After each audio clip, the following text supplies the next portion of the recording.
Lá para a página 90, você menciona a questão da tecnocracia como sendo parte da, da, da teoria, né? E aí ele fala alguma coisa. Peraí, tá, bom, não estou achando aqui exatamente a frase, mas eu anotei aqui depois. Você fala que a gente claramente não está numa tecnocracia aqui. E a teoria dele depende, parece disso, né? De que a gente não está numa tecnocracia. Mas o teu trabalho todo nos coloca o questionamento se nós não estamos numa tecnocracia, né? A começar pela discussão sobre GAFAM, né? Até que ponto nós não estamos em esferas específicas da nossa relação com outras pessoas ou em certos públicos absolutamente tecnocráticos, né? Depende muito da perspectiva que você tem de tecnocracia, e aí não é a mesma coisa do que você falar também de um determinismo tecnológico, que também já estava assim, todo mundo está lendo Jacques Ellul de novo, né? Assim, ninguém acreditava nos anos 50, mas nos anos 50 a gente acreditava, passamos 50 anos falando que não estávamos no determinismo tecnológico, agora a gente está começando a voltar a pensar um pouco, será que não, né? Eu acho que tem uma questão aqui de não aceitar esse argumento a ponto pacífico, só porque cabe na teoria. De fato, o que você está falando em vários momentos do texto aponta para que existe um direcionamento tecnológico cada vez mais presente, não no determinismo clássico, né, causal, mas que tem uma relação aí muito clara das ferramentas dos que a gente constrói, dos ecossistemas tecnológicos que a gente produz, que levam a certos tipos de ação e levam pessoas a fazer certas coisas, como a gente tem visto, como você mencionou, a questão de fake news e política e tudo mais. Então jogar fora a tecnocracia assim é complicado. Eu acho que principalmente no sentido do que você se apropria do GAFAM, né? E aí eu acho que tem, deixa eu ver aqui na 90, que compreende que a sociedade é um conhecimento da ação humana e não um planejamento, né? Você fala esse tipo de coisa. Sim, mas a ação humana também é planejada por tecnocratas, né? E por empresas gigantescas de tecnologia, né? Então esse é o exemplo que eu queria mencionar aqui, que eu acho que vale a pena pensar. Na 96, você usa o exemplo de educação. Vou pegar aqui. Só uma pergunta, tu está dizendo o número da página ou do PDF? Da página do PDF mesmo, na página, desculpa, da página marcada na página.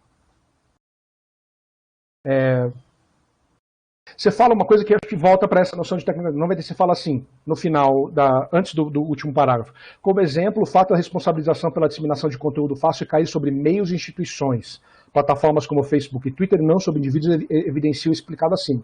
Eu não podia discordar mais dessa frase, porque de fato, quando a gente fala na educação, é sempre assim, o que você pode fazer para evitar fake news? Como você não pode compartilhar as mensagens com seus colegas? Como você, quando recebe mensagem do WhatsApp, deveria... Você.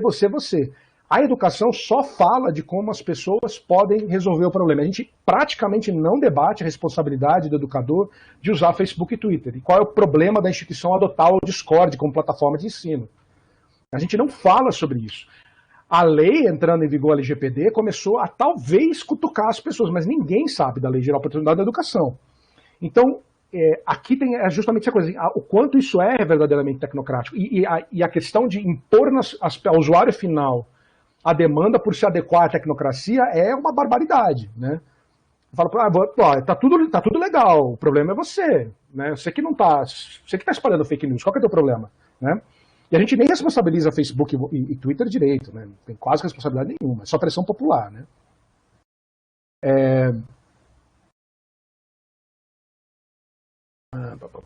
Aqui. Lá para 109 você começa a usar vários itálicos, e muito na questão do Freire também. Para mim, eu não sabia se eram citações diretas, não me pareciam ser todas, pelo menos, e aí eu não sabia se era ênfase. E aí, como ênfase, ficou desgastado, porque parecia que eram grandes momentos de epifania, assim, enquanto você estava escrevendo, você falou, nossa, isso aqui é muito legal. E aí você colocou um itálico. Mas são tantos que, para quem está lendo, eu já não sei mais o que é importante, porque a cada parágrafo tem um, né? Então acho que valeria. Eu não sou contra os itálicos, acho que é muito legal, porque às vezes você quer realmente reforçar um ponto que foi importante para você e que você quer que o leitor saiba, mas escolha alguns poucos que realmente parece que condensam uma fala que você quer que as pessoas prestem atenção. Essa, pelo menos, é a minha dica como leitor, aí não estou usando nenhum critério específico. Para mim começou a ficar um pouco cansativo de entender qual eram as epifanias, porque algumas coisas ali eram mais senso comum da teoria freiriana. Então, assim, para quem está lendo ali, normal, Freire falou aquilo, tá ótimo, né?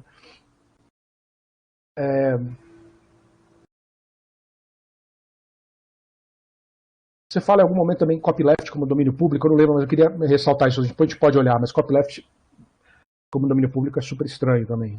Essa questão do domínio público dá para te apontar algumas coisas depois. Na 124, você fala de recursos educacionais, e uma coisa importante, tem uma citação de alguém, que eu não vou lembrar agora, eu vou pegar aqui, mas uma coisa é a defesa do recurso educacional como público, e outra coisa é o recurso educacional financiado com dinheiro público como público. E acho que isso vale para as outras coisas também. Você não entra nesse debate, dessa discussão de quem está produzindo o conteúdo aqui, fica meio assim, assumido que a gente está falando do ambiente universitário, de alguma coisa do tipo, né, de produção em ambientes públicos, mas me alertei nesse momento quando você fala da questão da produção pública, e se você quiser falar sobre isso, tem movimentos que defendem muito claramente isso quando é dinheiro público. Né? Você não pode pedir para que tudo seja aberto necessariamente, dependendo do momento onde você está. Quando é o acesso aberto também seria difícil você defender isso completamente. Dá para defender, mas é uma posição bem radical dentro do acesso aberto. Né? Então, essa distinção está na 124 em algum lugar aqui que eu anotei.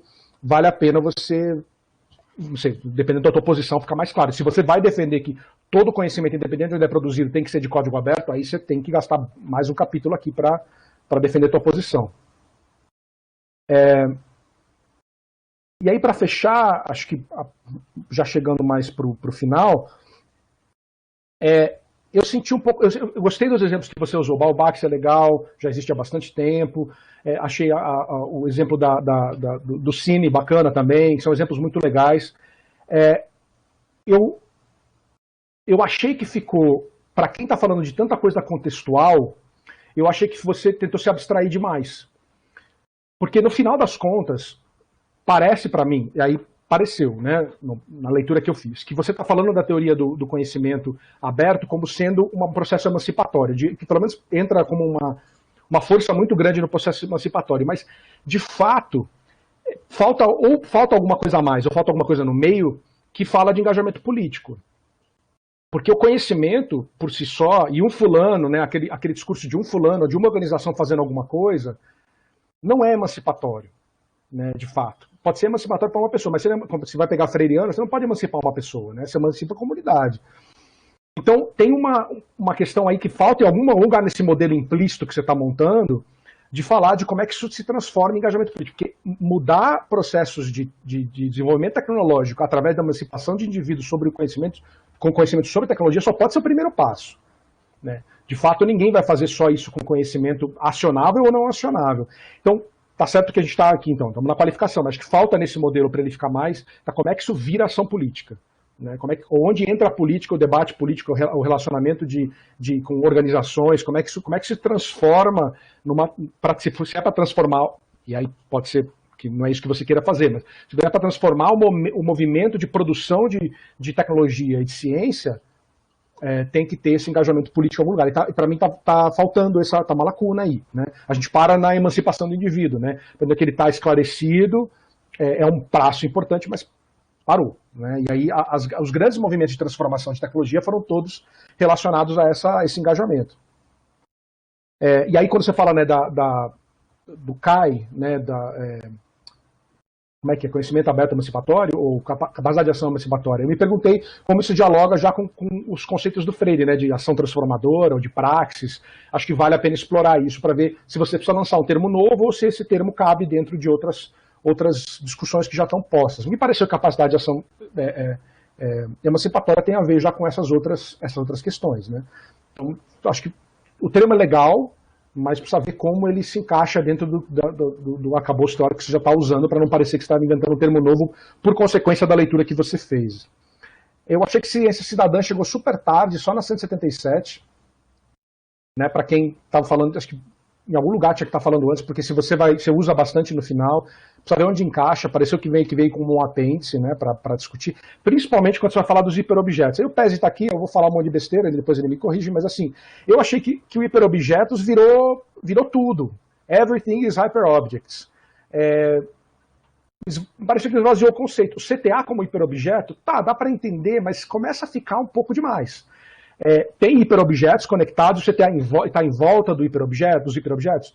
Legal, pessoas com hiperobjetos, aí você começa, aí falta aí uma lacuna, acho que no trabalho, de pensar Calon, Latour, essa teoria de redes, enfim, ator-rede, enfim, essas discussões já foram feitas, ou teoria da atividade, né? Como é que você vai criar uma teoria dos hiperobjetos que reúne em simetria pessoas e documentação e tudo mais, tem tudo a ver com essa linha de discussão, mas você não está nem pondo pé nisso, né? Nem entra nessa discussão. Eu acho que o mais fácil é eliminar, talvez aí, posso estar chutando o balde do hiperobjeto, mas me parece mais fácil eliminar essa discussão do hiperobjeto, que tem um valor muito legal para explicar o que você explicou ali naquele gráfico, para depois expandir para falar do CTA, ou das pessoas, das relações como hiperobjeto. No teu trabalho, sem aprofundar, fica meio um pulo do gato, né? Muito grande, muito exagerado, né? Não um pulo do gato, fica um pouco exagerado, eu achei. Faltou arcabouço teórico ali para justificar esse pulo. A não ser que é uma coisa que já está super consolidada na discussão, você cita lá um artigo, estudos de laboratório, justamente, por isso que eu pensei em Calon, Latour, essa galera toda. Se já está esmagado, esmiuçado em outro lugar, você precisa trazer para o teu trabalho, porque ficou muito abstrato e acho que tirou o poder explicativo do hiperobjeto como uma coisa que você pode usar no teu trabalho. E aí, para fechar de vez, o que eu achei que valeria muito a pena é estudar um caso concreto. Eu acho que se você quer dizer que tudo cabe no código aberto, que tudo é objeto, sabe, tudo é tudo, acho que se você estudar um caso concreto de alguma coisa, onde você possa olhar para essa tua teoria, instanciar pelo menos preliminarmente, para validar, não é a melhor palavra, mas pelo menos para instanciar, para poder ver até que ponto ela se enquadra ali, desafiar a tua teoria, seria legal, porque você está tentando fazer uma teoria de tudo, né? De tudo aberto. E aí daria talvez um freio em algumas coisas, questões para considerar, valeria a pena. Não sei se essa é parte, eu não vi no trabalho essa questão de aplicação, mas, sei lá, me pareceu uma coisa importante. Parar por aqui, de novo, obrigado pelo convite, o texto estava super interessante de ler, Marina, e fico aqui para os comentários finais. Ok, obrigado, professor Theo. Eu só gostaria de fazer alguns comentários, se me permite aqui. O primeiro deles, eu não sei, talvez tenha havido alguma confusão, o trabalho da Marina é uma dissertação de mestrado. Ele não é um exame de qualificação, ela não vai ainda desenvolver para qualificar essa parte para o... então tá completamente confuso mesmo. Eu não li a parte que falava disso, então pronto. Talvez tenha sido um pouco, porque até eu olhei e muitas das coisas aqui, evidentemente, são questões, né, de cuidados com palavras e várias coisas assim que são colocadas.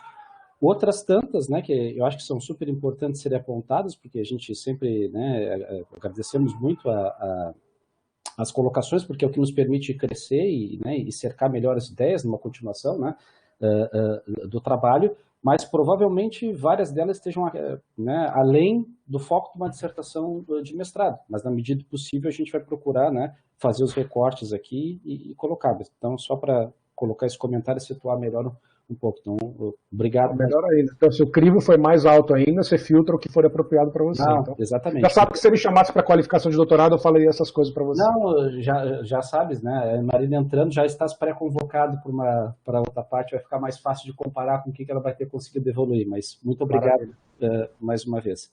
Então, agora eu passo a palavra para o professor Rafael Pezzi.